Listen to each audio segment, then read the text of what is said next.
Thinking about getting a ball python, or you already have a ball python, these snakes make wonderful pets, but there's too many beginners making too many mistakes. And these mistakes can seriously harm your little noodle. In this video, I am breaking down the top 5 mistakes beginners make with their ball pythons and how to avoid them. So let's get right into it. First things up, heating. Most people will just use normal heating like heat lamps. A lot of people are forgetting the most crucial part for a ball python. Ball pythons actually need belly heat because proper belly heat is gonna help these guys digest their food and maintain all of their body functions. Now, heat lamps don't necessarily provide all of the right heat for these little guys. And honestly, it can dry out the enclosure pretty quickly. I like using ceramic, radiant, and then have a proper thermostat for that belly heat because that's the one thing you need to be careful of. You can't leave the heat mat on all the time because it will burn their belly. So the fix to that, get a heating pad, get some heat tape, and set it at 90 to 92 degrees. You always need a thermostat, which brings us to our next mistake. No thermostat, which is a recipe for disaster. Let's be honest, would you drive a car without a speedometer? You wouldn't, right? So why would you heat your snake's home without a thermostat? Because unregulated heat sources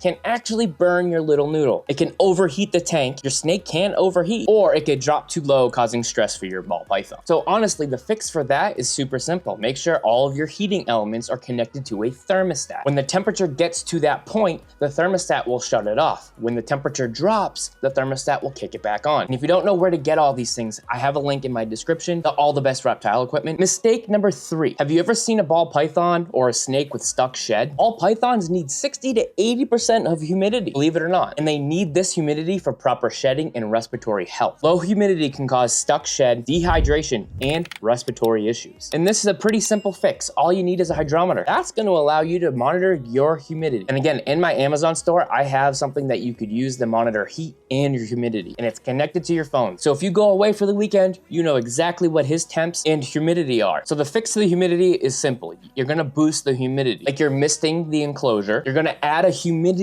hide, and you're gonna use a humidity holding substrate, whether that's paper towel, sphagnum moss, or check out this video for the best humidity substrate. It's a mix of 3 different types of substrates. Mistake number 4, you're using a screen cage or a screen lid, which is causing way too much humidity loss. So let's just be honest, if your enclosure has a full screen top with no heat tape or a full screen enclosure, your snake's humidity levels will never be able to get under control. This is a problem because the screen releases too much humidity, making it extremely hard to keep your humidity levels constant. Here's the fix for that. You can use heat tape to cover the entire top of your screened lid and have an opening for your heat source or your light source. But if you have a completely screened in enclosure, there is no fix for that. You either need to get a full glass PVC enclosure, or you can do a do-it-yourself reptile grow tent. This will allow you to get more accurate humidity level readings. And over the next couple of days, you'll notice a more sustained humidity level. Mistake number 5, and this might surprise you, feeding your ball python live prey